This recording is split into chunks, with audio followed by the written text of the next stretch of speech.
Welcome to another episode of the Fantasy Basketball PH podcast. Enjoy the show.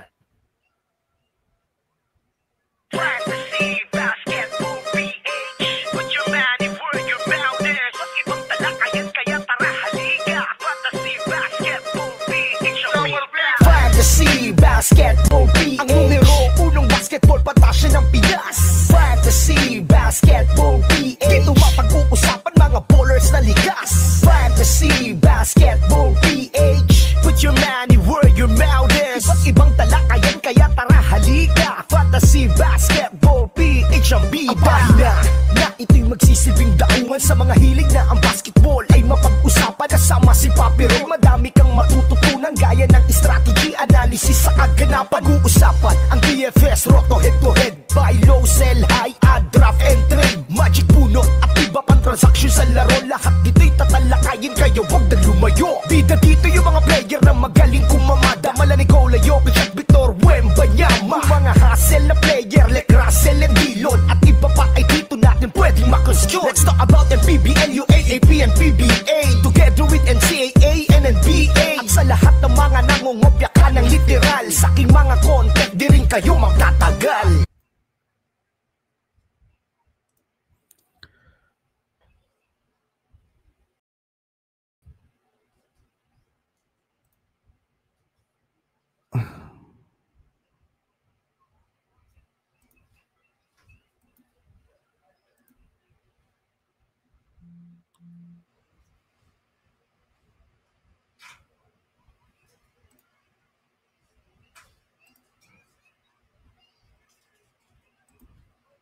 Yo, what is up mga paps?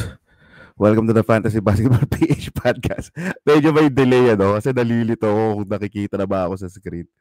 Teka, ba't naka-share pa rin siya? Wait. Ayun, anyways, welcome to the Fantasy Basketball PH podcast, your Filipino brand of fantasy basketball. Ang numero 1 fantasy basketball podcast sa Pinas. Okay, so, ang episode natin ngayon, natatawa ako kasi mali-mali yung pinapresent ko. Teka. Ang episode natin ngayon ay live draft. Actually, mag-start na, no? So, naisipan kong mag-live draft episode dahil ginagawa naman talaga natin to every year. So, this time, may specific na league tayo na i-cover, which is yung Champions League natin. Shoutout dun sa mga nag-champion sa ating FBPH leagues last year. So, nung mga nakaraang taon, ang ginagawa natin, nagla-live draft talaga tayo sa lahat ng FBPH leagues. Kasi sobrang dami na. Sobrang dami na masyado nung FBPH leagues, hindi ko na kaya. So, teka ha. Nalilito ako dun sa bagong interface, mga paps. Wait lang. Share screen tayo. Tapos ito. Yan. Okay. Hindi ko alam kung ba't nag-dark kanina. Hindi ko alam. Pero, ayan. Okay, ayan. Ayun, sige. Ito na lang. Ito. Yan. Oyos. Teka. Lakihan natin to ng konti. Ayan, okay. Feeling ko, sakto na yan. Tapos, tanggalin na. Paano tanggalin tong chat na yan? Ayan. Ayos, mga paps. So, again, ito ay Champions League natin. Shoutout doon sa mga nag-champion sa huli nating FPPH leagues. Shoutout din doon sa mga sumali at patuloy na sumusuporta doon sa ating FPPH leagues every year. So, lagi tayong puno agad. Hindi na tayo nakakapag-invite ng madami. Pero itatry natin gawin yan sa mga susunod na taon. Pero, kung kaya pa ng powers na i-organize kasi syempre one-man team tayo eh. Okay, so bago natin 2 minutes before mag-start, bigyan ko muna ng malaking shoutout yung ating mga champs dito. Syempre, tingnan ko muna, hindi ko kabisado yung mga pangalan nila. No? Wait lang. Ayan, so shoutout kay Papi, Andrew Jones Icasiano, Aldrich Trinidad, Darrell Homer Ramos, Erwin Aldana, Hiram Valeriano, Ian Santos, Jan Drew Mark De Leon, Gene Go, Joel Tarakina, Jobs Verdan, Kent Zoleta, Ronel Sunga at Sean Felix. So, tas ako. So kami yung mga nag-champion last year. Tapos ang ginagawa ko kasi minumove ko yung mga champions sa isang league, which is ito, yung Champions League. Okay. So currently meron ilang ba? 17 na liga sa FBPH, and then yun yung iba mga personal ko ng mga liga na invite tayo. So siguro nasa around 20 plus na naman tayo this year. Every year gusto kong ibaba sa less than 20, hindi ko magawa-gawa eh. Pero ayun. Anyways, tayo ay pick number 1 dito. Tayo si Team Aya Medel sa mga nakakakilala kay Aya Medel dyan. So, ito ang ating team name. Ginawa kong team name ngayon, yung mga naaalala kong mga Pinay sexy stars. Para sa sobrang dami ng liga, nalilito na ako. Hirap na gumawa ng team name. So, yun na lang yung ginawa ko. So, dito, si Aya Medel yung nilagay natin. 10 seconds. First pick tayo, mga paps. By the way, dito tayo nagda-draft. Hindi ako mag-draft sa laptop or PC. Pero, syempre, para makita din dito sa episode, naisip ko nga i-present siya via online. So, web pala. So, ayan. Tawag dito. Para sa inyo yan, mga paps. Pero hindi ko susundan yan. For the show lang yan. Dito talaga ako magda-draft sa cellphone ko. So first pick ako, true to my word, hindi ko palang nalalapag yung mga upcoming episode. No? Lagi na lang nadidelay, nakakainis. Pero Victor Wembanyama ang aking top pick for this season. So I'm gonna draft Wemby. Strategy ko pala this time, dahil minsan lang ako maging first pick. I'll try to be as safe as possible. Malamang hindi ko pa rin mapigilan yung sarili ko na kumuha ng medyo may konting sugal or may konting flavor. Pero let's try. Let's try to build a team na medyo safe para naman sulit yung minsang maging first pick. May mga nakaraang pick pala ako. So first pick din ako sa isang liga. Isipin nyo, minsan na nga lang ako maging first pick. Na-auto-draft pa ako. Almost kalahati ng draft. So sobrang hassle. Nakakainis. Pero ganun talaga. It happens. So, wag nyo laging kakalimutan na maglagay ng player sa queue nyo para pag nangyari yung mga di inaasahang sitwasyon, hindi pumalpak katulad ko. Ayan. Okay, so wala pa naman ako nakikitang sobrang drastic na difference dito. Jokic number 2, number 3, Shea, Luka number 4. Usually, si Giannis number 5. Pero syempre, punting kasi. Pag hindi ka sanay mag-punt, tapos pwede kang maapektuhan ng mga news na baka umalis si Giannis sa Milwaukee Bucks, mapunta sa ibang team. So may konting uncertainty. So probably that's the reason why nag-cade itong si Kaz. Pero usually si Giannis tong spot na to. And then yung 6 and 7, dito talaga banggaan si Cade Cunningham saka si Anthony Edwards. Diyan nagkakatalo. So, I'm expecting Anthony Edwards to si Papi Kaeltot. Pero, tingnan natin. So far, goods naman yan. Anthony Edwards nga. Teka, tingnan ko nga yung dito, yung draft order namin. Para naman, nalilito ako doon sa mga pangalan Exposure din yan, mga pap. Shoutout syempre. Pinaghirapan ng mga champions natin yung slot nila dito sa dito sa liga na to. So, sino ba yun? Pick si Kaz ay pick 5, si Papi Kent Zoleta, siya yung nag-pass kay Giannis. So after Anthony Edwards, again, ako para sa akin itong 8, tricky din siya.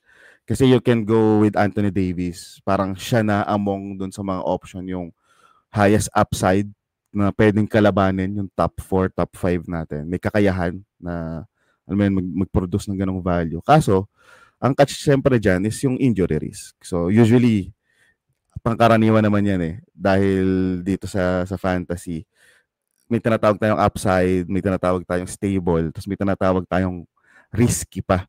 So, yung risky, either injury or tanking or whatever, medyo mahirap din talagang sumugal as early as your first pick kung medyo nagkaroon ka na experience na natalo ka dahil sa mga injury. So, understandable kung mag-slide si Anthony Davis. Ilang liga ko na last pick ako, nakukuha ko pa si Anthony Davis. So, yun. Followed by Karl Anthony Towns. Si Karl Anthony Towns, para sa akin, international low sila.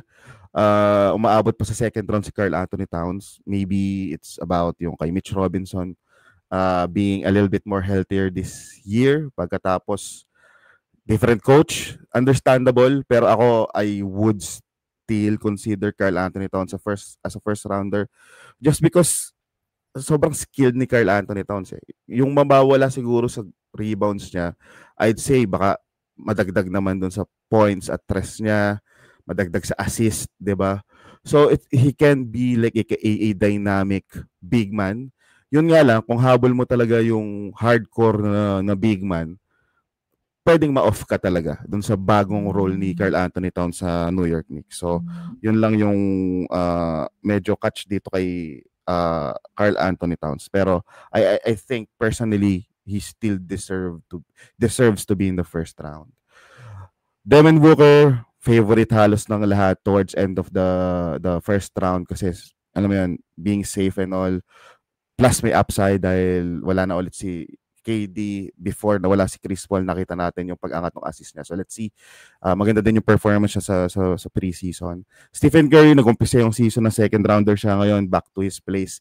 First rounder na ulit, followed by Trae Young, Kevin Durant, Amen Thompson, always rising up sa drafts actually, just because of his ability to gather a lot of stocks while also providing assist, decent scoring, medyo pangit ang free throw, pero alam mo yun, kumbaga siya yung hot stuff or siya yung mainit na player for this season, si Amen Thompson. So, back-to-back ni Papi D-Book ay si Amen Thompson saka si Evan Mobley. I would believe may intention to punt. I-expect ko sa turn, malamang mga ano yan Triple J, Turner, yung mga usually ganyang pick yan. Porzingis, Harden, next pick dito, Sabonis, Maxey. Medyo high ako kay Maxey, so this is a good starting point kay Papi Daryl Homer kasi efficient guys kay Curry sa kay Maxey. Si Maxey kasi knock on the wood kapag may mangyari kay Embiid or kay Paul George na hindi talaga sila makapaglaro longer or maybe biglang kahit maglaro sila hindi maganda performance ng Philly tapos alam mo yun, towards end there's a good chance na si Maxey jumps to a first round value. So, iilan lang naman yan sa mga options sa second round. Kaya nagustuhan ko si Maxey.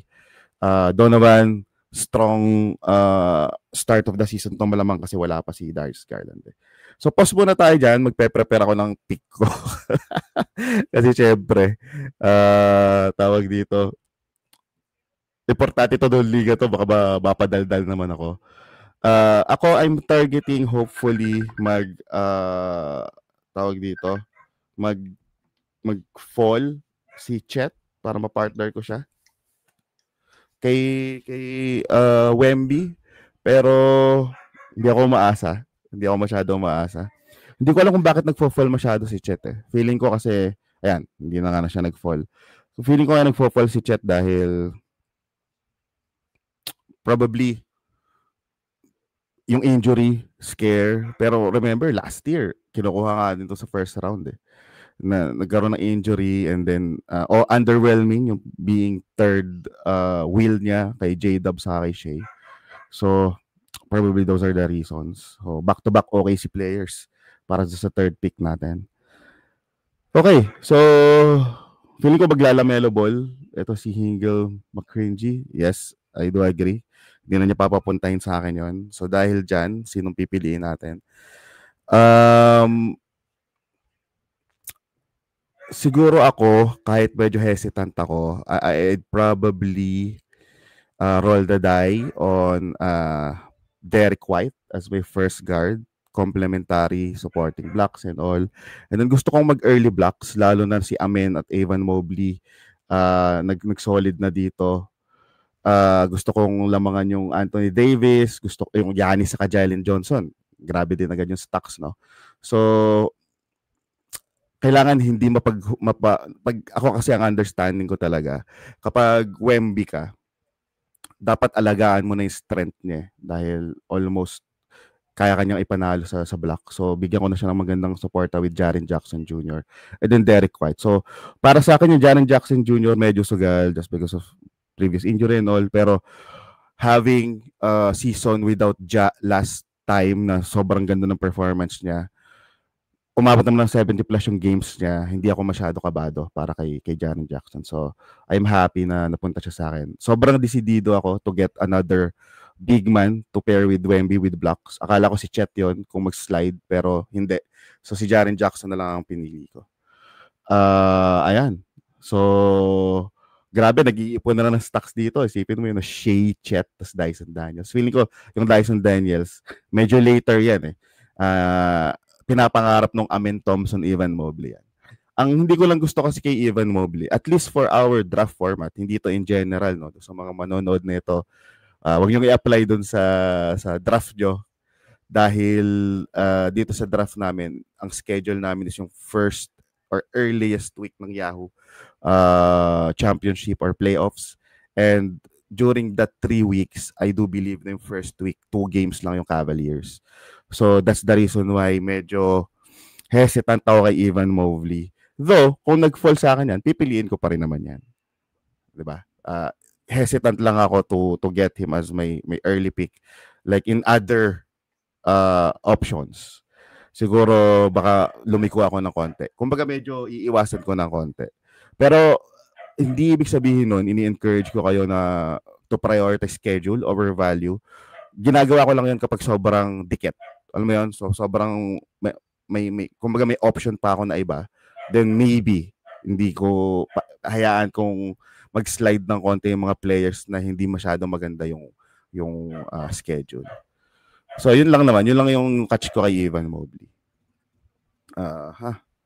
Okay, so sundan natin kanina nating sobrang kakaiba dito. Yung J-Dub, usually nagsislide na siya just because of the injury scare. Pero masaya ako na hindi naman siya nag-slide dito. As well as LaMelo Ball. So it just shows kung gaano ka-veteran tong kasali dito sa Champions League. Follow dun sa Jaren Jackson Jr. ko, may Jamal Murray, Dyson Daniels nga. Hindi ko masasabing maaga to, pero masasabi ko na you're almost picking him at his value.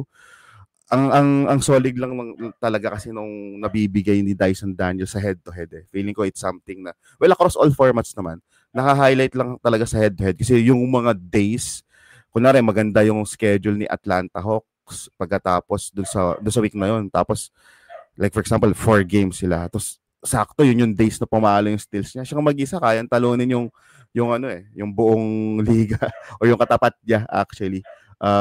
For that week. So, yun yung value ng Dyson Daniels. I just do expect na magto-tone down yung stats niya, especially with Jalen Johnson present, now healthy. That goes as well with the addition of NAW saka ni Kristaps Porzingis. So, yun yung napapansin kong or in-expect ko na mag-i-impact sa laro ni Dyson Daniels. So, it's not gonna put him like low, a little bit low too much, pero it's gonna cap his upside. Aga nung Zubac, medyo dito ako, feeling ko ito yung surprising. I think hindi ako masyadong mag-i-invest kay Zubac. I think there are several other players or, big man na mag-i-invest ako over Zubac. Pero, well, baka may plano naman to si Papi. I think this is si Papi Joel Tarakina. Austin Reeves, dahil wala si LeBron James. Obviously, LeBron James nagsislide dahil doon sa injury. So, ang umaangat naman si Austin Reeves, Spicy P, Bam Adebayo, Zion. So, Anthony Davis, saka Zion, pangbakbaan nyo kay Papi Jandro. Para kumbaga, value to. Back-to-back bigs para kay Torpedo, Miles Turner, pinartner niya kay Kat, saka kay Alpha Sengun. Followed by Murphy, Jaylen Brown, and Banchero. I think, like for example, itong D-Book, yung last pick, posibleng mapaisip na siya dito sa LeBron James eh. Ewan ko lang din, depende sa style niya. Posibleng mapaisip na siya, pero let's see. Kasi makikita naman natin, merong isang team na hindi takot masyado sa injury scare. Ito nga si Anthony Davis at Zion team. So merong magsa-slide dito na may magpipick up. Pero feeling ko naman, hindi naman niya iipunin siguro, no? Kasi pag iniipon niya yan, talaga, yun yung legit na win or go home.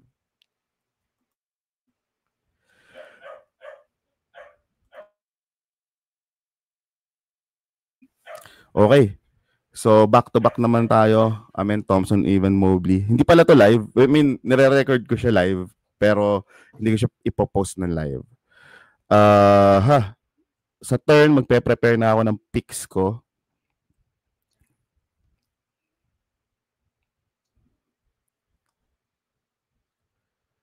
Okay, ayun. So, ako, ang goal ko is makakuha ng guards naman dun sa susunod na turn. I'm targeting either Kobe White, hopefully available siya. And then, hopefully, feeling ko naman sana available si Peyton Pritchard. I might end up picking Peyton Pritchard at his value talaga. Pero kasi ang akin dito safe nga eh. And if you check games played, grabe yung games played ni Peyton Pritchard almost every time na may chance naglalaro talaga siya. So ayun, Walker Kessler kinuha na dahil naubusan siya. Feeling ko either Triple J or Turner to eh, tong pick na to. So nag-Walker Kessler siya. I think punt assist itong ating last pick given na nag-Brandon Miller, Walker Kessler siya after picking yung Evan Mobley, Amen Thompson, no. Cooper Flag, ito masaya ka na kapag nakuha mo siya sa 4th round eh, yung Cooper Flag eh. Usually sa competitive leagues nakukuha na talaga siya ng 3rd round ahead of other names here. Kelel Ware is a little bit early for me, especially imagine mo may LeBron James, De'Aaron Fox, Jimmy Butler. Siguro injury scare. Pag umabot sa akin yung De'Aaron Fox, papatoksin ko na yon. Kung aabot sa akin. Pero yon, nakuha na si LeBron James, obviously, kasi syempre value na yan dyan, despite yung injury. Couple of, siguro yung solid na names dito, tingnan natin kung sino kukuha nung Joel Embiid. Subukan natin kung aabot sa atin. Baka maging interesting for me. Ito puro bigs. Si Torpedo, kaya ba siya nag-iisip kasi mag-Joel Embiid siya? Kung ako sa kanya, kung magpupuro big siya, magki-Kristaps Porzingis na ako. Though si Kristaps Porzingis, ito beyond 3rd round na, medyo hindi na ako mag-iisip with regards to the schedule. Pero ang Atlanta Hawks, dun sa format namin, ano din siya, 2 games din siya. So, a little bit worrisome kung mag-Treyang ka pagkatapos bigla ka mag-i-Evan Mobley. Medyo masakit yun. Isipin mo, parehas may 2 games yung top 2 players mo. Okay, Nikola Vucevic. So, mukhang mag-aagawan si Torpedo saka si D-Book 1 just because of their styles. Yung punt ata nila is punt assist or baka naman mamaya mamimili or magsha-shopping ng guard dito si Torpedo. Abangan natin. So, next pick is Kawhi Leonard. I think wag lang talaga siya masampahan ng kaso. Yun lang naman ang feeling ko eh. Pero gut feel wise, it could be a healthier season for Kawhi just because mas deeper yung lineup nila. So sana, imbis na hindi siya palaruin, medyo i-contain na lang or i-reserve yung minutes niya. So yun yung expectation ko kay Kawhi. And I think he's always one of those players na kaya mag-first round. Yun nga lang, hindi pa siya nakakabuo for the longest time. Ewan ko, 5 years na ba? Ng all, at least 70 games. So, yun lang yung usual na catch kay Kawhi Leonard. Meron naman kami 2 IL plus dito. So, I think value pa rin naman to. Julius Randle, ahead of every other players here na para sa akin value. Nako, mukhang mawawala yung mawawala ako sa plano na ito kasi baka hindi ko mapalagpas yung mga nag-slide. Pero, ayan, Julius Randle. Surprising. I think he's gonna have a good year compared to other years. I think undervalued siya, pero hindi ko naman din siya pipili ng ganito kaaga. At least just for me. Especially kung meron ng Jalen Bronson sa Anthony Edwards may scoring na. Pero maybe may ibang plano si Papi Kaeltot dito. So ayan, nakuha na yung gusto ko sana. De'Aaron Fox, syempre value pick yan. Kristaps Porzingis, nakuha na rin. So mukhang, aga nung Buzelli. Sakala ko, aabot pa sa akin. Bane is a value here. Kunin mo na si Joel Embiid kasi baka demonyohin ako ng Joel Embiid. I think Joel Embiid is a value here. Pero, syempre, mag-stick ba tayo sa plano natin? Let's see kung sino kukunin dito. Hindi ko kukunin si Jimmy Butler. Yung Desmond, yon kinuha si Joel Embiid. Okay, that's fine. Etong Desmond Bain, dito ako napaisip. Baka kunin na natin si Bain dito, mga papi. Feeling ko value na siya dito. So I'm gonna get Desmond Bain, and then I'm also gonna get Kobe White for guard.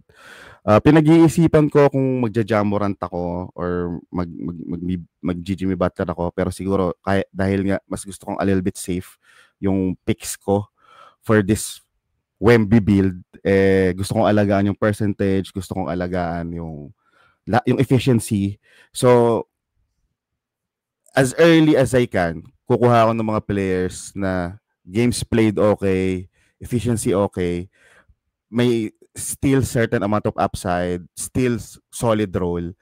And I think pasok itong mga napili nating mga players dito. Though, yung Derek White, as safe as he is, alam mo na baka magtang yung Boston and then Triple J. Pero kasi syempre, hindi ko mapigilan yung value eh. I think Chet was a more, sabihin na natin, safer than Triple J kaso hindi siya nag-slide. So, ayan.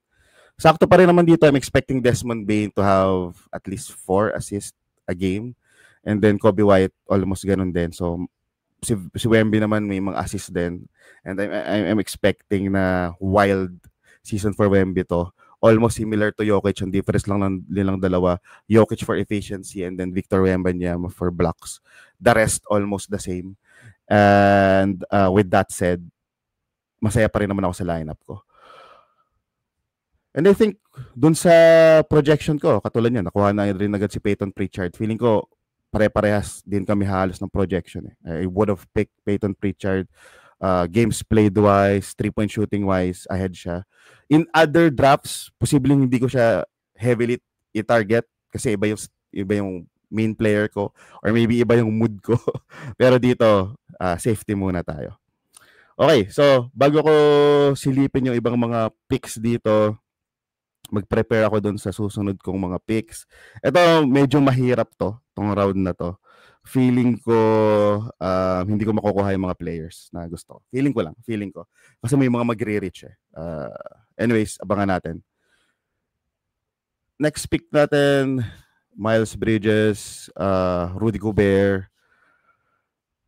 Okay, so habang di pa sila nagpipick, feeling ko pa para ba natin if i-utilize na maayos yung oras natin. Hindi ko na talaga ma-review per team, no? Unfortunately, as much as I can. So, medyo dadaan-daan ako na siya sa ngayon. Yung mga solid na initial core players ng mga teams. So, meron tayong Jokic, Lamelo, Jamal Murray, Joel Embiid, Ja Morant. Grabe, heavy hitters tong second pick. I would have picked Joel Embiid pero kinuha na niya. Magandang sugal yon para sa akin. Kaso, syempre, mas pabor sa akin yon dahil wala naman akong Lamelo Ball. So, siya may Lamelo Ball. So, alam mo yun. Tapos may Ja Morant pa. So, medyo risky yung second pick natin. Pero if it hits, it's gonna hit big time. Ito, double OKC, tapos may Dyson Daniel, tapos may, kumbaga yung mga mainit na players nakuha nung third pick natin. Itong sumunod naman, medyo naagahan ako doon sa Zubac, pero again, iba-iba naman tayo. May kanya-kanya tayong projection. I respect that.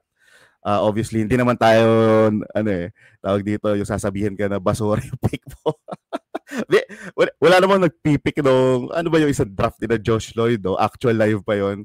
Meron na draft ata ni Matty G si Charles Bassey. So, ayun, accidental naman daw yan. Natin kay Kaz, across the board stats dito, tapos nag-back-to-back siya, Kristaps Porzingis sa Rudy Gobert.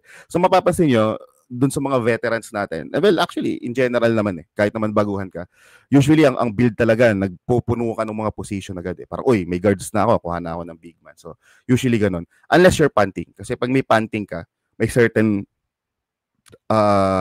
players ka na tina-target, usually ahead of the curve. Kasi nga, you're either valuing your punt, not concede, parang with all respect dun sa punt mo. So for example, kung nagpa-punt free throws ako, tataas na yung value ng ibang weak type sa free throw kasi total, nag-punt free throws naman ako well, sakto lang ako doon. Hindi naman ako completely nagdi-disagree. Okay lang din naman siya. Ang punto ko lang doon, may mga values na nasasayang just because of punting. Para sa akin kasi pag nagpa-punt ka, you're disregarding a certain cut, pero you're not deliberately doing that. So, yun lang yung take ko dyan. Pero, again, respeto pa rin. Ang fantasy, walang ano dyan eh. Walang template, walang silver bullet dyan. Kaya ako, excited ako lagi to see yung iba-ibang style, iba-ibang approach. Nagugulat ako, pero never akong nag-undermine, ay, naku pangit or bobong pick to. Weird, pwede, pero, man, obviously, magkakaroon ng pagsundot do sa mga players dahil may mga nanguha na ng mga tawag dito, ng mga big man with good amount of blocks. That's the reason why yung Rudy Gobert, merong Donovan Klingan, maaga nga yung mga Julius Randle saka Ivica Zubac eh. So you can see DeAndre Ayton, Jalen Duren. So yung mga reliable big mans, mabilis na ubos talaga, hindi tumawid ng 6th round eh. Jarrett Allen. So yan yung mga nakita kong trend in the past drafts na nakuha ko. Dahil dun sa bandang dulo, medyo medyo agawan na dun sa mga big man. Okay, I think checkin naman natin yung mga value picks dito. Syempre sa first round, logi dun sa mga top 3, top 5, yun talaga yung mga value picks dyan. Dito sa second round, I think value pick para sa akin, I'd probably say, si LaMelo Ball, lagi naman value pick yan. Depende na lang sa performance niya. Ako, I would say yung the likes of Tyrese Maxey na undervalue siya. So, dito, sakto lang. Ako, may mga liga ako na deep league na kinukuha ko siya as first pick eh. Donovan, magandang pick dito. And then, si Scottie Barnes lagi nagsaslide eh. Pero at least hindi na umabot sa akin. Dito sa third round, usually kasi ang titingnan mo sino yung may kakayahan eh na mag first rounder. So I'd say nakakuha ako ng value pick dito. Maybe Dyson Daniels kung kaya niya i-replicate yung performance niya last season. Dito sa fourth round, I think Cooper Flag is a third round value for me. So bibigyan ko ng props to. LeBron James, once healthy, may question mark pero magkaiba kasi tayo doon eh. Saka syempre Joel Embiid. Dito sa fourth round, yan, yung Jimmy Butler, value pick yan. Again, may constraints, pero he's someone na kaya niyang i-surpass itong value na to. OG Anunoby is a value pick, depende kung ano yung ginagamit mong categories. Pero category-wise, he was healthy last year. I think this is his very, very solid value. And then, Ja Morant, expect him to be very good this year. Yun lang talagang injury concerns. Kung iba yung strategy ko, hindi ko siya papalagpasin. Pero this time, medyo pinalagpas ko siya. Unlikely for me, to be honest. Pero yun eh. Okay, so, nagsaslide si Garland sa si Hero. Ano ba yan? Nabati ko, gumawa na agad ng Garland. Interesado ako sa kanila kapag nag-slide sila sa akin. Maybe Paul George too. Pero ang target natin dito is a big and a wing. Or a big or any, a guard or a wing. Either. So, try natin kung aabot sa atin si Alex Sarr. Gusto ko kunin si Alex Sarr. And if hindi ko makukuha si Alex Sarr, baka kunin ko si John Collins. Again, pumping up yung aking percentage, less TO, good efficiency, okay naman yung stats. I think yung defensive stats ko with Derek White and then with Triple J and Victor Wembanyama, okay pa. Wag lang talagang mapabayaan. If mag-slide si Tyler Hero, I'm gonna be interested. Kesa kay Paul George, hindi ko sila kayang kunin parehas. Kahit na sa utak ko gusto ko. Interested ako kay Cam Johnson as well. Pero yeah, so ideal sa akin dito is we get a Tyler Hero and we get a Alex Sarr. Tyler Hero is a top 25 value. So his lead almost 4 rounds and feeling ko sapat na yun para dun sa pag-iintay mo since may IL plus naman. Bahala ng diskartehan yung paano tayo mag-stream. Pero pwede, ako kasi ganun lang yun eh. Gusto ko lang magtago ng isa. Okay, so Shaden Sharp was picked, Mark Williams was picked, Josh Hart. So nag-uumpisa na yung, I guess, yung mga glue guys. 1 pick away, si Jalen Green, grabe, nagsaslide talaga dito. Parang gusto kong mag-Jalen Green pagkatapos Tyler Hero Eto na nga. Grabe nag-slide yung Jalen Green. Sige. Top 80 Yeah, I have to pick Tyler Hero here. Sobrang value na niya. Pasok na pasok pa siya dun sa need ko and sa build ko. Gusto kong kunin si Jalen Green for the value. Gusto kong kunin yung DeRozan, Paul George for the value. Pero baka mag-Alex Sarr ako dito. I guess this kind of like Lux, may big man blocks combo. Hindi okay yung free throws niya, pero I'm expecting big things for Alex Sarr. I think he's going to be at least top 70, top 60 value this season. So feeling ko tubo pa rin naman ako dahil napili ko siya beyond 75. I think him being the main man in Washington helps. So gusto ko na umabot siya sa akin.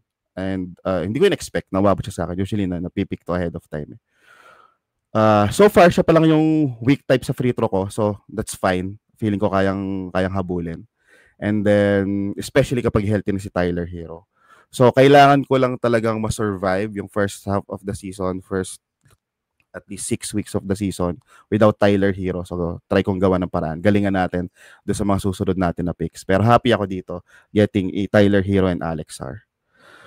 Huy, kunin nyo na yung kabayan Jalen Green. Grabe. Sobrang value nun. Anyways, going back tayo dito sa pag-review doon sa mga picks. Value picks muna tayo, no? I think dito sa 5th round, yun, napag-usapan na pala natin yung 5th round, yung Ja Morant, Klingan, kita naman natin. Kaso syempre sa 9 cuts kasi, if hindi ka nagpa-punt, magigets ko yung mga punto nung nasa international leagues na analyst pala. Kasi may mga nakuha akong questions or feedbacks na, uy, bakit ang baba ng value nila kay Donovan Klingan, mga ganyan.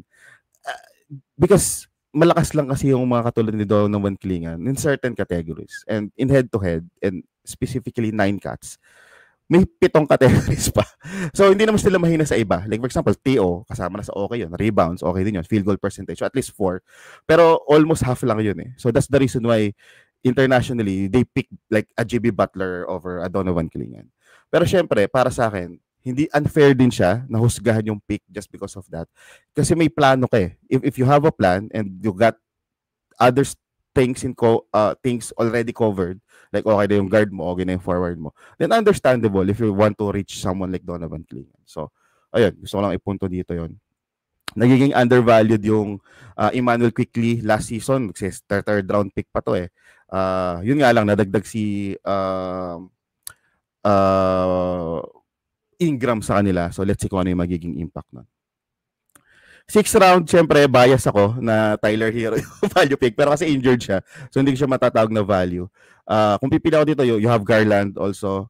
You have Mikal Bridges. You have Jakob Poeltl na para sa big man talaga na undervalue Hindi pa tapos yung 7th round. So, tingnan natin.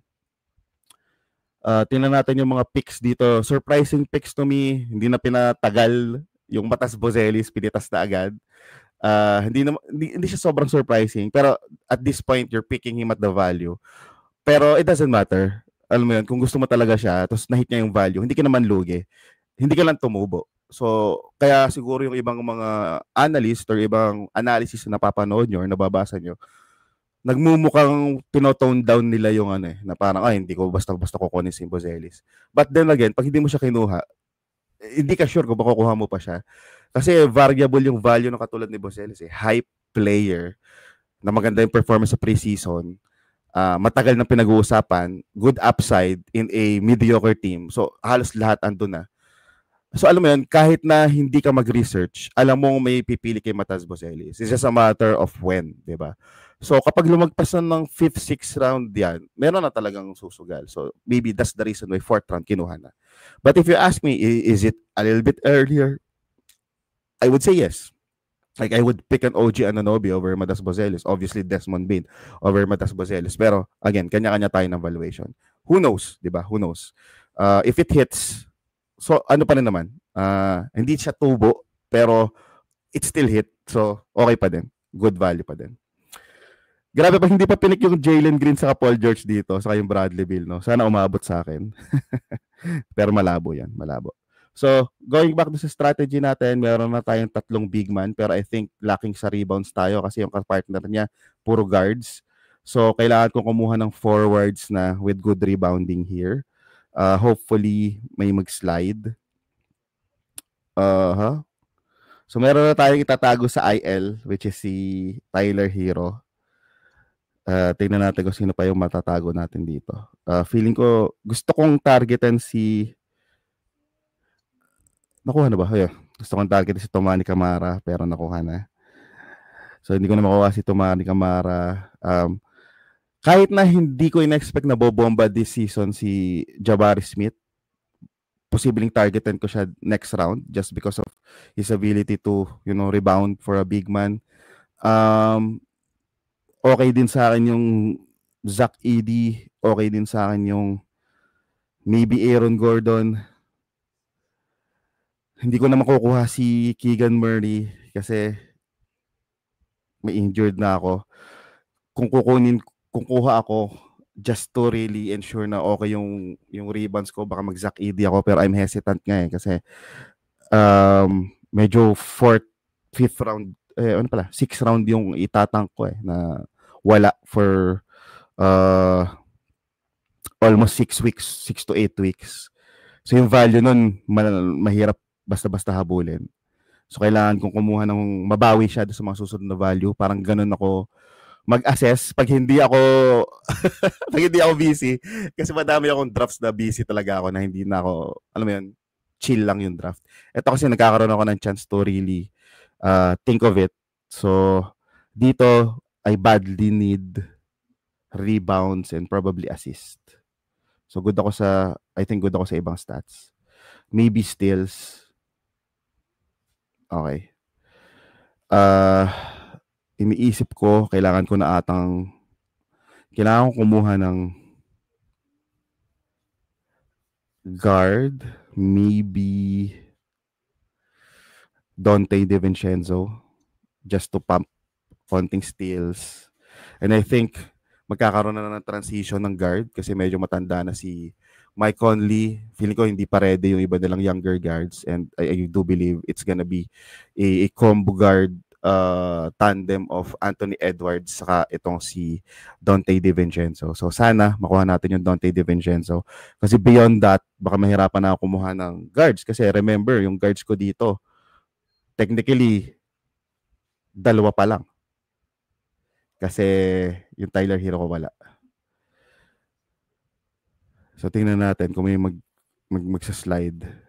As much as gusto ko yung mga Jaden Ivey mag-slide. Well, pag nag-slide yung Jalen Green, kukunin ko yung Jalen Green.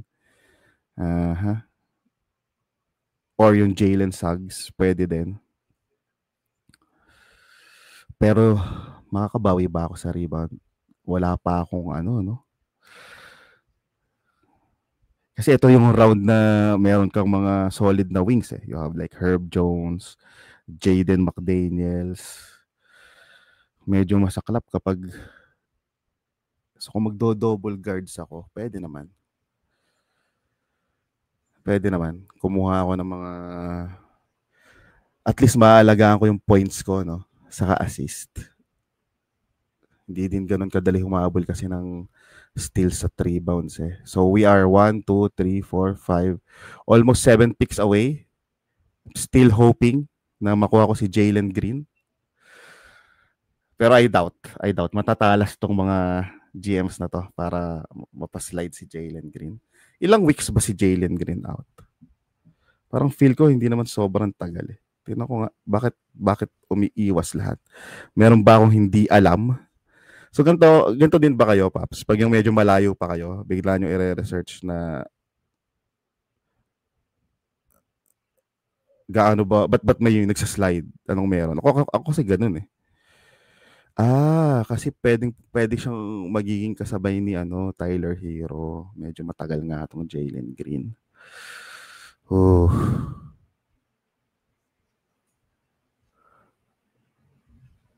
Grabe. Pero fingernail injury lang. Sorry. Hamstring ata to eh, no? O hamstring, medyo delicate yung hamstring. Thank you. Thank you kay Papi Jandro sa pagpili kay Jalen Green para hindi na ako mapaisip. Okay. So ako masaya ako sa ganyan eh. Kapag yung may pinagpipilian ako tapos bigla may kumuha. Kasi syempre, iwas ano yun, iwas isipin. So we've breached top 100 and I think alam mo yun, maraming value beyond top 100 kasi maganda yung season this year, mga paps. Pansin nyo ba? Sobrang, kahit na may mag-reach ka or may sablay kang pick, parang feeling ko kaya mo habulin this season eh. Just because maraming value. Like for example, ito si Bradley Beal. Nagsaslide siya. Posibleng kunin ko si Bradley Beal. Posible. Yung Claxton no, available. Kukunin ko ba yung Claxton? Value na to dito beyond 100 kasi kailangan ko din ng rebounds eh. So pwede kong kunin yung Claxton over ED. Wiggins is a value here. Feeling ko mas gusto ko yung Dante kasi kay Jalen Suggs. Just because of, well, hindi ko na pala dapat isipin yon kasi nakuha na yung Dante DiVincenzo. So hindi ko na siya magagawa. Bradley Beal is interesting. Feeling ko gusto ko yung Bradley Beal pag pumatak sa akin. Why? Kasi it pumps yung ano ko yung free throws ko. Efficient pa rin naman siya. I'm not expecting na bumomba siya ng todo. Pero come on, beyond top 100, sobrang sulit na rin tong Bradley Beal pag nalaglag sa atin. So Bradley Beal is an option. Kaso mahuhuli talaga yung ano ko, no? Mahuhuli yung steals ko. Sige, tiwala lang tayo. Tingnan natin. Jalen Suggs na lang din yung option ko dahil wala na si Dante DiVincenzo. So hindi ako makakuha ng Jabari Smith, hindi ako makakuha ng Zach Edey, yung mga Jaden McDaniels. Madede-prioritize siya. Mahihirapan ba akong kumuha ng big man sa dulo? Let's see. Baka mahirapan nga ako kumuha ng solid na big man sa dulo, no? Baka kailangan ko nang kumuha ngayon or solid na forward. Mukhang kailangan ko na mag-Claxton eh. Sige, tignan natin. Ayun, nakuha na si Bradley Beal. Papalagpasin pa natin yung Jalen Suggs. Parang hindi ko kayang palagpasin yung Jalen Suggs. Cam Thomas, grabe. Sobrang hindi ko pa rin pipili si Cam Thomas. Kahit available siya. Nangihinayang nga ako doon sa mga forwards. But yeah, yun lang naman. Feeling ko may enough scoring na ba ako? Si Alex Sarr naman, umi-score pa din eh. Okay, so I guess okay na tayo dito. Kuha tayo ng another big man kasi mahirap kumuha ng big man basta. So I'm gonna pick Nick Claxton here kahit na hindi okay yung free throws niya. Pero value na siya para sa akin beyond 100. And then kailangan ko pa ng isang guard and sakto kailangan ko ng steals. Both of these players are good defensive players. So kunin natin si Jalen Suggs. Okay. So feeling ko kailangan kong maghabol sa rebounds and scoring kasi hindi known scorer si Claxton sa si Suggs, tapos patay yung slot ko ng pick or round 6. So I have to get a scorer and hopefully makuha ko yung mga scorer na gusto ko. And hopefully forward. Hindi ko na unfortunately hindi na ako makakuha ng mga DeJounte Murray dito kasi alanganin na. So I'm targeting yung mga DeAndre Hunter, Colin Sexton type of player, Cam Whitmore. Okay, reviewin muna natin ulit. Kinakalawang na ako mag-analyze at maggawa ng episode ng ganito, yung nadaming nangyayari. Pero hopefully, maayos ko naman siya na-explain sa inyo. No? Comment nyo lang mga paps dun pag pinost na natin to kung ano yung mga napansin nyo, na feeling nyo, na miss out, o kaya dapat hindi ko ginawa. Or baka naman may team na nakita ko yung grabe, maganda yung pagkakabo ng teams nila. So, punta tayo dun sa round 7. Round 7 for me dito. Ano to, mix bag na to. Iba-ibang style na. Usually, pinupunuan mo na yung mga either stats or position na kailangan mo and also getting value. So for me, gusto ko dito, kanina nabanggit ko nga si John Collins, gusto ko dito. I think he has an upside, especially knock on the wood kapag may nangyari kay Kawhi Leonard. Gusto ko ako naniniwala ako na maganda yung Alex Sarr pick. I think he has a high upside.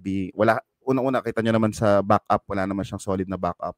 And I think kailangan lang niyang i-polish and hindi nahiya ang Washington Wizards to play him a lot nung rookie season niya, what more pa dito sa sophomore season niya. So, I'm expecting big things from Alex Sarr. And actually, it almost locks my blocks without actually degrading yung points. Yung rebounds, medyo na-degrade kasi hindi non-rebounders yung mga nakuha ko. Pero yung blocks, ability to score and do other stuff, yun yung na-cover ko. Kasi iilan lang naman yung big man na can block a lot and still shoot 3 points and score, di ba? So para sa akin, rare yun. So for me to get 3 of them, masaya na ako doon. Steady Freddy, yung mga pick na DeMar DeRozan, yung Kevin Porter Jr., upside pick siya just in case may mangyari sa Bucks. Pero even though walang mangyari sa Bucks, feeling ko magiging maganda yung season ni Kevin Porter Jr. Hindi lang talaga ako fan nung fantasy value ni Kevin Porter Jr. Feeling ko masyado siyang maaga nakukuha. Like I would pick Donte DiVincenzo, like Bradley Beal or Jalen Suggs over him. I think ibabangga ko siya dun sa tire ni na Stephon Castle or ni CJ McCollum just to choose, no? Pero just because kita niyo naman yung umpisa niya, yung Amen Thompson, Evan Mobley, Walker Kessler, hinahabol talaga niya yung mga counting stats eh. Malamang mahihirapan siyang habulin yung free throws dito, yung turnover. So medyo messy yung efficiency, pero the counting stats are there. CJ McCollum, naniniwala ako na he's gonna have a very good start of the season. Almost a Jordan Poole-esque type. Pero ang question kasi dyan trade deadline. Saka kung mapapadalas pa yung upo niya. Feeling ko hindi mapapadalas yung upo niya. Feeling ko lang matetrade siya. So siguro yun yung concern kay CJ McCollum. And the moment na matrade siya, hindi natin sure kung ano yung value. At best, he's gonna be like the 3rd or 4th star kung sino man kukuha sa kanya. No? But he's still gonna be a starter. So good value for CJ McCollum here. Round 8. Okay, so may mga value, round 8 din pala yun. So value picks pala dito, sorry, na naduling tayo mga papi. Yung Jalen Green value dito, sobrang solid. Feeling ko nabawi niya yung Reed Shepherd. Hindi ko naman sasabing maaga yung Reed Shepherd, but I would have drafted Jalen Green in that round over Reed Shepherd. So parang i-switch mo lang yun. So yun na yun. Teka, meron ba siya dito? Kaso yun na nga Meron kang Anthony Davis, meron kang Zion Williamson, meron kang Kawhi, tapos meron kang Jalen Green, and then you have Jaden Ivey. So, a lot of risk here. Pero value-wise, solid na solid. Gusto ko yung Donte DiVincenzo, Bobby Portis, low-key, 6-man role sa tawag dito, Milwaukee Bucks na wala masyadong depth. So, solid yan. Bradley Beal, para sa akin, value pick yan. Ako, maraming low kay Nick Claxton. Surprisingly, last year, madami palang game siya. Akala ko hindi nga nakapaglaro to So, para makuha ko siya at this point, masaya ako. That goes as well with Jalen Suggs. Saknong-sakto sa kailangan ko. Kailangan ko ng guard, kailangan ko ng steals. So, para sa akin, swak na swak yung timing. I was really targeting Donte DiVincenzo. I would have drafted him over Jalen Suggs kahit na mas mataas yung ranking ni Jalen Suggs. Pero maybe just because Jalen Suggs will start the season na medyo may iniinda, hindi pa siya fully naglalaro. But I'm expecting bigger things with Jalen Suggs. This time, mawawala na yung pressure sa kanya. They're gonna have a better spacing because of the addition of Desmond Bane. So, yun. Sobrang excited ako para sa value ni Jalen Suggs. Hindi ko wala na double check. Ang Orlando Magic ba ay may 2 games? Parang, ang natandaan ko lang kasi may 5 games Phoenix Suns sa playoffs namin Pagkatapos yung Cavs, alanganin. Baka mamaya yung Orlando yun. Nalimutan ko na. Yung Hawks, alanganin din. So, anyways, kung nalimutan ko, value pick naman siya. Parang hindi ko na mahihindaan yung Desmond Bane Okay. Okay, so dito na tayo sa round 9, tapos na, we're at pick 120 at this point. Again, yung Jalen Suggs, na-explain ko na, understandable yung Yves Missi kasi injured pa yung ibang mga big man, pero I'm kind of low on Yves Missi. I think Derek Quinn is the future big man ng New Orleans Pelicans. They spent a lot just to get him. So, feeling ko madadrop to at some point. Pero umpisa ng season, yes. Glue guys, lumabas. At mga nabanggit kong names kanina, Jaden McDaniels, Herb Jones, Jabari Smith, Zach Edey. Yan, naglabasan na talaga. So, walang lumagpas the value. And this is something na i-expect mo sa isang liga with veterans, no? Na usually mas mapapansin nyo, mas may nagsusugal pa sa middle rounds, pero pag beyond middle, yung late middle towards late, at on point na halos ng mga ng mga picks mga last round na lang talaga yan biglang magra-random na pick mga random na hugot So tingnan natin kung sino yung gagawa nun. Nagustuhan ko yung Aaron Nesmith pick dito kasi yun ang target ko sana next week. Pero nakuha na, and then you have Quezon Duala. So, trying to rack up steals dito si Papi. Mukhang mahirap habulin yung steals dito ni Papi D-Book. D'Angelo Russell, nakakaba, no? Na magpo-point forward si Cooper Flag. Tapos, technically, there are other good guards, younger guards option para sa Dallas Mavericks. So, D'Angelo Russell still good. Pero para sa akin, parang sobrang nasaan yung upside, di ba? Parang, at this point, for a guard, sure. Pero, di ba, baka makapag-Keontae na lang ako. Kaso nakuha na nga lang. Just to have an additional upside. Pero, yun nga yung reason ko kanina. Kaya, pumulot na ako ng Jalen Suggs dahil mahirap kumuha ng guard basta-basta. Let's see kung aabot sa akin yung iba kong targets. Andrew Wiggins, feeling ko hindi aabot sa akin to, pero on top of my queue, si Andrew Wiggins. Ayoko mag-Jeremy Grant. Kahit na Cleveland Cavaliers si DeAndre Hunter, baka kunin ko na rin siya just to pump yung aking scoring. Ayun, nakuha na kayo Andrew Wiggins. Sabi ko hindi talaga aabot yan. Yung Ace Bailey nakuha na rin just because of the performance doon pre-season.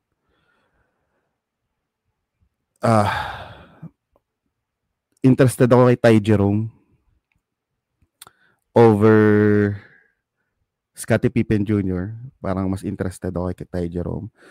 Interested ako kay Keontae George. Sana mahulog siya sa akin.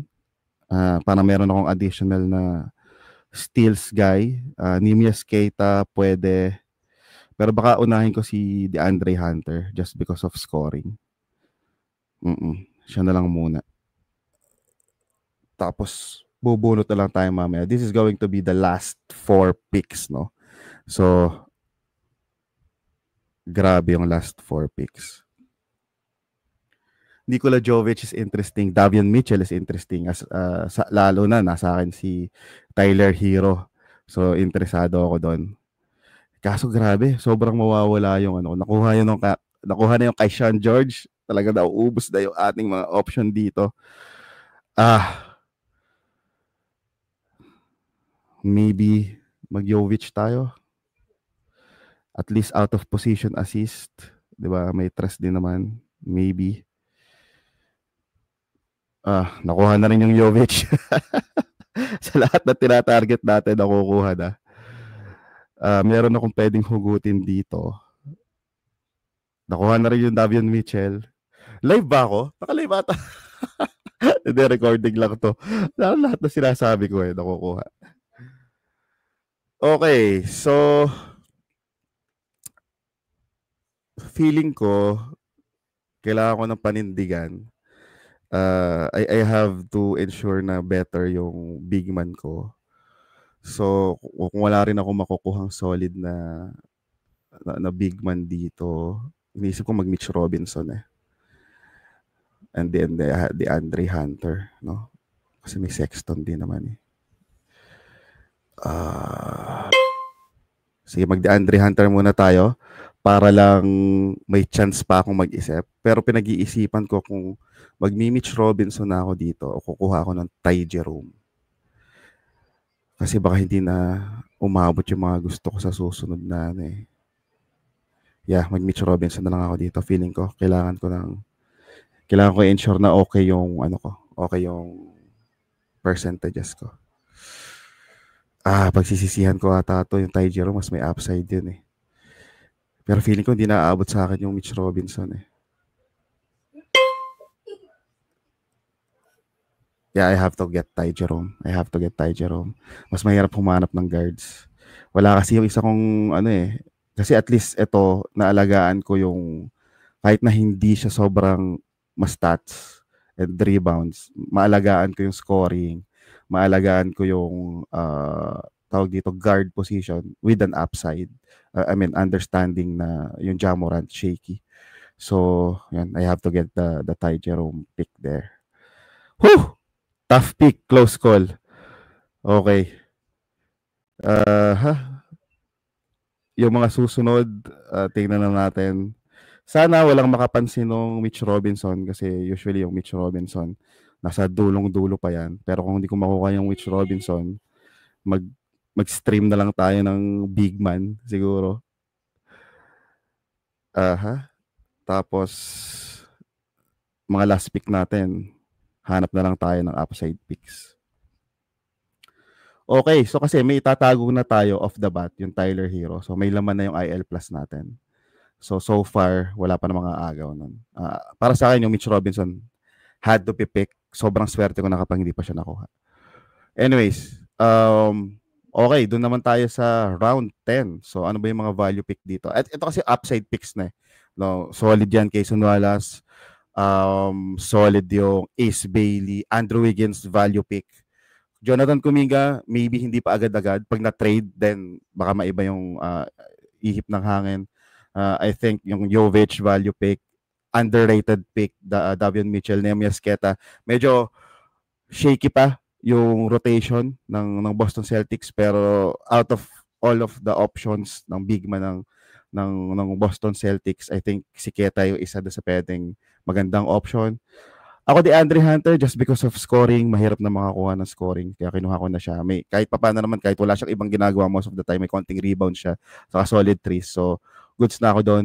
Ty Jerome, again, yung handcuff, just in case may mangyari, either kay Jaren Jackson Jr. or kay Ja Morant, okay siya sa akin. Yung performance ni Ty Jerome sa preseason, plus yung performance niya sa Cleveland Cavaliers before, and para bigyan siya ng chance at mag-agree sila ng Memphis, I think they're all looking at a same or a common goal na si Ty Jerome is someone that can really be a very strong off-the-bench firepower. So, yun yung inaasahan ko dito sa pick ko kay Ty Jerome.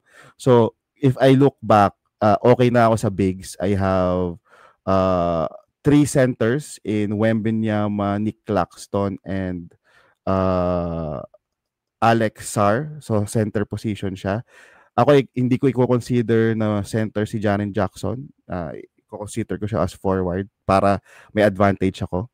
So, 2 pa lang ang forward ko. 3 center ko, 2 forward ko, Jaren Jackson, saka si Desmond Bane. I think SJSF si Desmond Bane.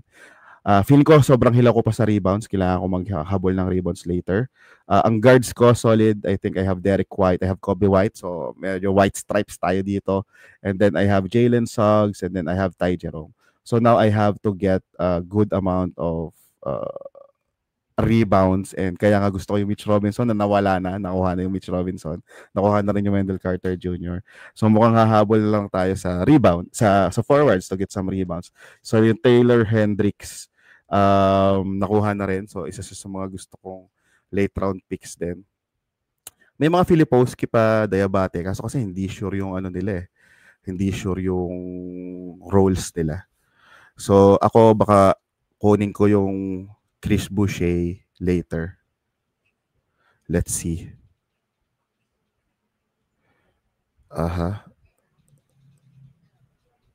Or mag-stream na lang ako. Pero okay lang sa akin na pumulot ng mga Jeremy Grant. Ano yun? Yan, may mga Isaiah Jackson pa dito. So, goods pa rin naman sa akin. Actually, Dan Gafford, okay din. Wala ka lang talagang i-expect na scoring other than yung talagang big man stats. Gusto ko pa rin yung Cam Whitmore. Sayang yung Sexton, no? Aabot pa kaya sa atin yan. Iniisip ko kasi magbababa din naman ako ng magbababa din ako ng player. So kung kukunin ko na lang yung value, pagkatapos late na rin naman wala na akong magagawa, na medyo napabayaan ko ng konti. Konti lang naman ng bahagya yung rebounds. So yun na lang habulin ko, yung rebounds saka steals. Igor Demin is a good option here. Yun, nakuha na rin yung Colin Sexton. Obviously, yung mga ganyan, di talaga papalagpasin Actually, yung mga katulad yung mga ayaw natin, like Dillon Brooks, and then you have Kyle Kuzma, nagiging value na sila dito lalo para sa akin, kasi importante sa akin yung efficiency. So good free throws naman sila. Chris Middleton, alam mo yun, last 2 picks na rin naman, parang pwede kang magbaba. Ang punto ko lang, kaya nagiging option ko yung mga oldies dito, like yung mga Jeremy Grant, Chris Middleton. Kasi meron akong matagal na injured. So, ano yun, pagbalik nila, okay lang naman. Kung patapon na rin yung, patapon talaga pwede mo na i-drop yung ibang mga players, di, okay, fine. Babalik naman yung isa ko. So, pero nakuha na yung Jeremy Grant. So, hindi na rin natin makukuha. Feeling ko madaming big man na pwedeng pulutin sa lapag. So, hindi ko muna ipaprioritize yun. Hanap muna tayo ng value dito. Pili tayo ng mga value picks dito. So, ako, kung sino man ang pwedeng lumapag, medyo interested talaga ako kay Igor Demin just because upside pick. Feeling ko, pag dumulo na ng season, papakawalan talaga nila si Igor Demin Kasi high pick nila si Igor Demin. So, kaya ako interested kay Igor para sa upside pick. A better shooter, pero expect ko guard pagkatapos Brooklyn Nets, pagkatapos ganun yung profile niya, malamang inefficient to, mataas ang turnover. Pero nasa dulo na rin naman tayo. Feeling ko na alagaan ko na enough yung percentage ko. Baka nga too much Okay, yung Scoot, pwede kong kunin. I-stash ko lang din naman. Sayang din yun. Yung Dan Gafford, pwede din i-stash. Maraming stashable dito. Yung DeJounte Murray, medyo mas matagal. Bilal Coulibaly, pwedeng i-stash. May mga stashable naman pala tayo dito. Tapos pulot na lang. Kasa, kasa mag-Dillon Brooks ka. So ako pinaka-interesado ako dito kay Chris Middleton na hopefully babanggitin ko sana, isa ko pang target sana si Al Horford. So dahil nakuha na sila, hanap tayo ng ibang mga upside picks natin dito. Mukhang mamumulot tayo ng madami. Kasi wala yung iba ay parang hindi siya worth it i-pick Parang kukuha na lang ako ng mga stashable na players. Kasi na pwede akong ipanalo towards end of the season, 'di ba? So technically ilan na ba yung guards ko? Derek White, Kobe White, Tyler Hero, 3. Apat Jalen Suggs, 5 na pala. So mag-over na ako kapag nag-Scoot Henderson ako. Pero okay mag-Igor Demin ako, dami ko na masyadong guards. Hindi okay 'yon. Pero value kasi itong Scoot Ano siya out of all pwede mong i-stash. Siya na yung para sa akin. Okay stash Okay stash yung DeJounte Murray. Pero tagal pa kasi nun. And then hindi mo sure talaga kung maglalaro na talaga siya. So Scoot or DeJounte?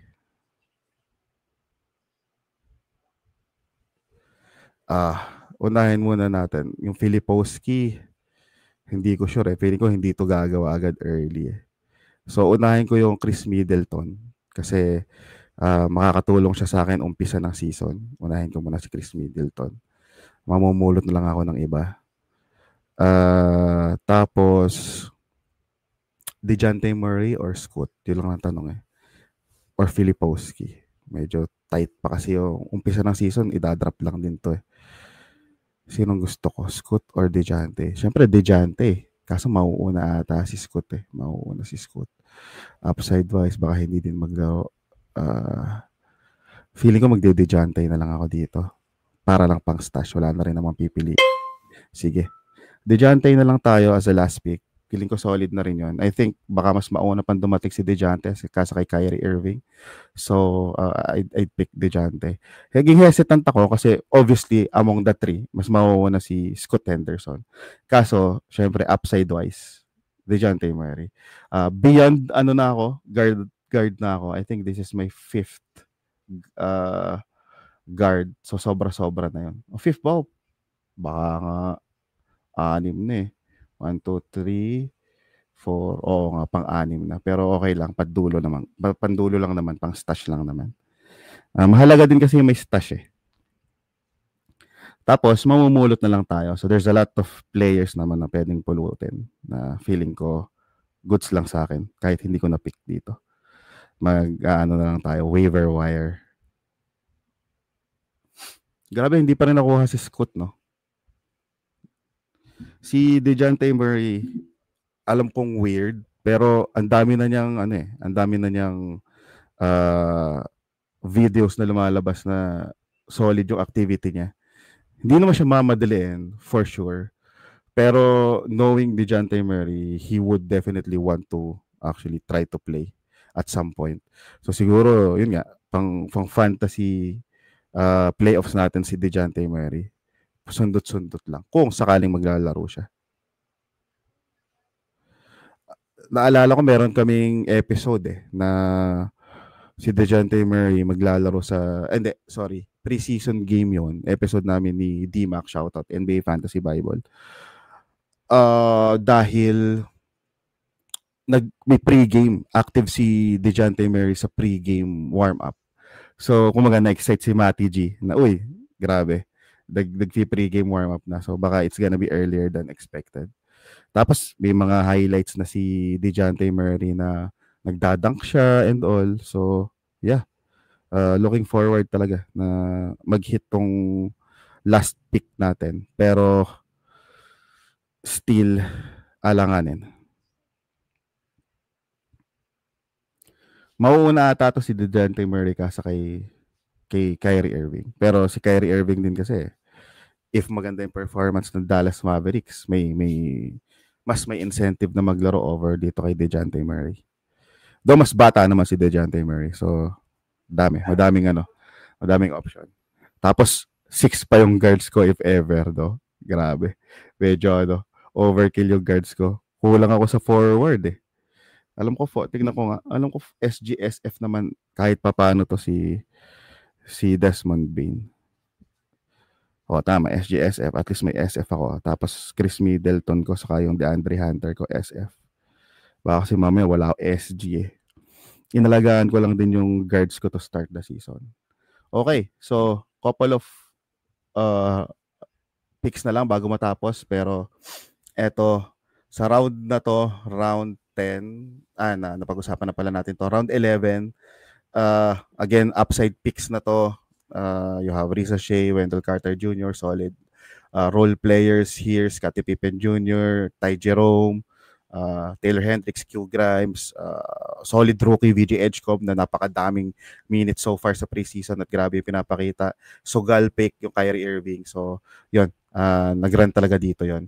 And then you have sa susunod, almost same, pero mas makikita mo dito sa susunod, mas madaming matatanda. Like you have Chris Middleton, Pico, Al Horford, Jordan Clarkson, Malik Monk, Jeremy Grant, diba? I mean, Colin Sexton, hindi naman siya matanda, pero kumbaga, medyo mas veteran. So, yung makita mo dito. It's a mix, pero ang nakita ko lang dito na rookie, itong si Con Nupel eh. Si Nupel ka ba, boss? Si Con Nupel. Ang nakakatawa yung tawag dito ni Josh Lloyd, the Ariola. Okay. Si Adam Bona, nakuha na rin dito. Last pick, yun, no, yung Kyle Filipowski, posibleng walang kumuha, syempre. Pero, feeling ko magiging limited siya to start the season. Feeling ko madadrop din siya. Ryan Kalkbrenner, isa sa mga tumaas yung value dahil sa preseason. Mukhang silang dalawa ni Diabate magsasalit-salitan eh. Wala pa kumukuha kay Dillon Brooks. So baka mapulot ko isa sa mga gusto kong pulutin yon, si Dillon Brooks. You have Jeremy Sohan here. Will start the season na na injured pero hindi naman siya big time injury. May Dylan Harper, may Bob Carrington, yung Scoot na nabanggit natin kanina, stashable. Kaso grabe, isipin mo naman tong si Papi John, Bruno. May Zion ka, Anthony Davis, Zion, Jalen Green, Jaden Ivey, tapos kumuha pa na Scoot, no? Awas na, punong-puno na yung yung injured list. Solid pick, Gary Trent Jr. is gonna shoot a lot of threes and then have steals din para sa Milwaukee Bucks. TJ McConnell stash din to. Okay, hindi ko na kanina naman na napasadasan natin alos yung core nila. So I think that's enough para di na sobrang haba itong ating tawag dito, ating draft episode. Pero I think it's the end. Draft is completed. Hindi ko lang alam kung sino yung last pick. Double check ko dito. Ang last pick natin ay si let's see, Bilal Coulibaly, stash din. Solid yung pagkaka-stash na yan nung Bilal Coulibaly. Dapat pala nag-Bilal na lang ako. Pero, I mean, kung susugal ka na nila lang, let's go big time with DeJounte Murray. Okay, so sobrang solid na draft ito. Champions League, tingnan natin kung anong ipapalag tong team natin. Masaya naman ako doon sa team ko. So, front court natin, meron tayong Victor Wembanyama, we have Alex Sarr, we have Nick Claxton, and then yun yung tatlong center natin. And then forwards natin, we have Jaren Jackson Jr., we have Desmond Bane, we have DeAndre Hunter, and then we have Chris Middleton. So solid naman, palag naman tayo doon. Guards natin, we have Derek White, we have Kobe White, Tyler Hero as a stash, Jalen Suggs, Ty Jerome, and then DeJounte Murray as a stash. So, masaya ako dito sa kinalabasan ng liga. Nung draft ko. Feeling ko nasunod naman mostly nasunod yung gusto kong mangyari.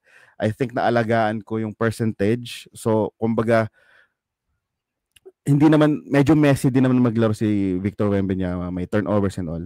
Pero dahil na-partneran ko siya ng enough na good or a little bit efficient na players, I think kahit papaano may palag tayo kung meron mang team. So hindi pa natin na-analyze no, kung meron mang team na doon nag-invest na talagang efficient yung build niya. Feeling ko itong katulad to ni Papi Darrell Homer kasi nag-start off siya with Stephen Curry, Maxey, yung Jaylen Brown medyo messy, pero you have Jimmy Butler, you have Cam Johnson, Paul George. So tingnan natin kung palag yun kasi na-undervalue yun. So feeling ko naalagaan ko naman kahit papaano yung free throws. Meron akong mga katulad ni Sarr, Claxton, Dulo, pero iilan lang yan para sa mga players na medyo mababa yung free throws. I think I have enough mas madaming volume na mag-free throws to actually hilahin at least 80%. So that's my assumption. So yun yung gusto ko dun sa nagawa ko, lalo na't meron akong Tyler Hero na parating. Feeling ko yun talaga yung maghihila ng efficiency. Scoring, probably a little bit challenging sa umpisa ng season kasi yun nga mawawalan ako. May butas tayo ng Tyler Hero, isa sa mga supposedly asahan nating scoring option. Kaya nga kumuha tayo ng DeAndre Hunter, Ty Jerome, tapos kumuha na rin ako ng Chris Middleton sa dulo just to pump up scoring. And then, kapag na-stash ko na si Tyler Hero sa si DeJounte Murray, kukuha pa tayo ng scorers sa lapag. Okay, stat-wise, nadadaanan ko na yung scoring.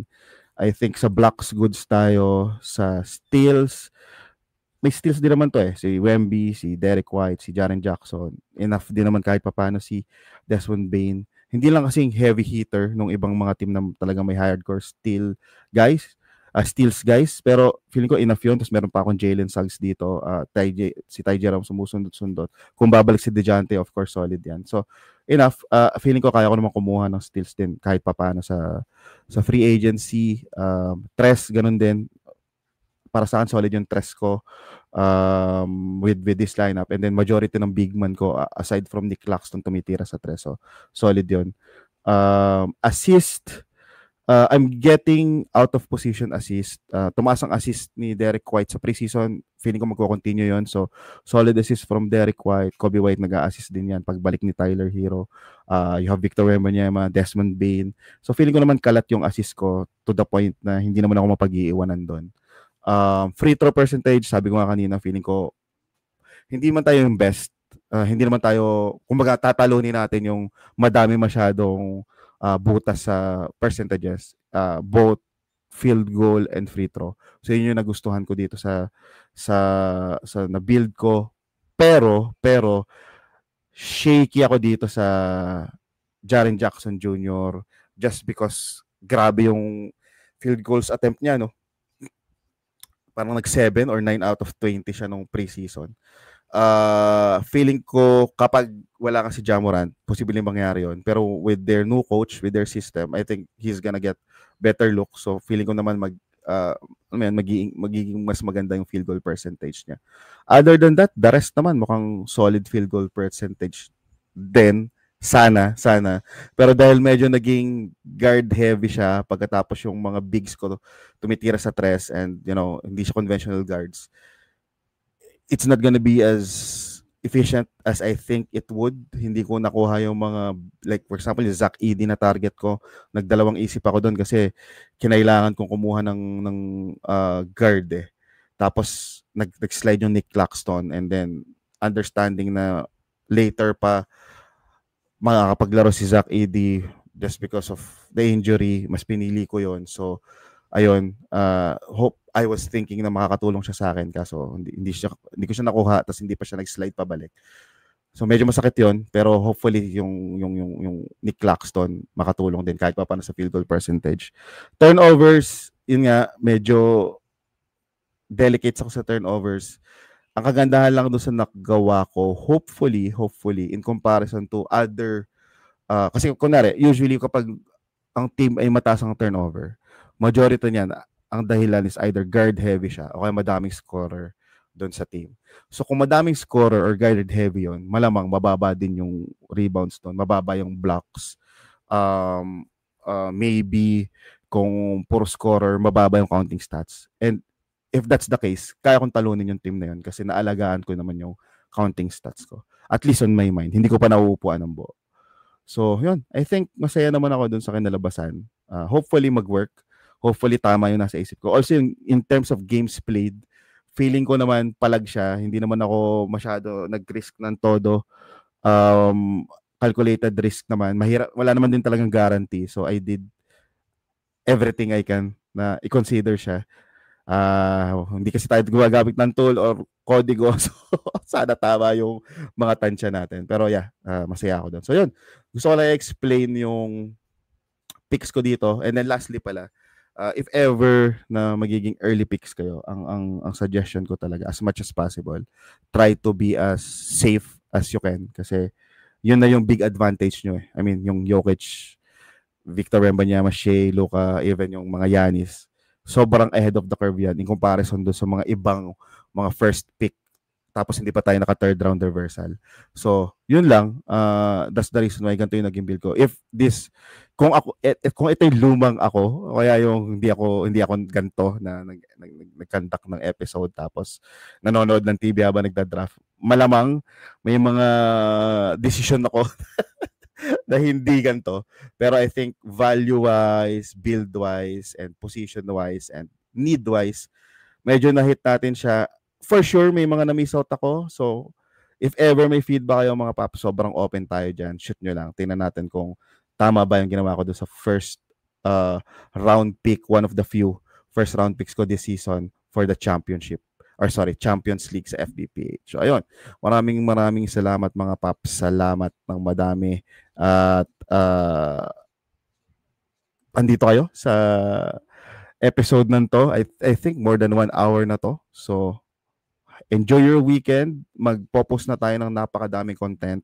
Nagpahinga lang talaga ako pero bumelo lang, daming nangyari sa personal life and career and those kind of stuff. Pero we're thriving mga papi at maglalabas na tayo ng madaming content. At mamaya pa lang gabi, ipopost ko na rin to agad-agad pagkatapos ko ng recording. Mamayang gabi magkakaroon tayo ng live Q&A. So abangan nyo yan dahil kung meron man kayong na-pending na tanong dahil hindi ako naging interactive in the past days, shoot nyo na yan. So again, maraming salamat mga papi.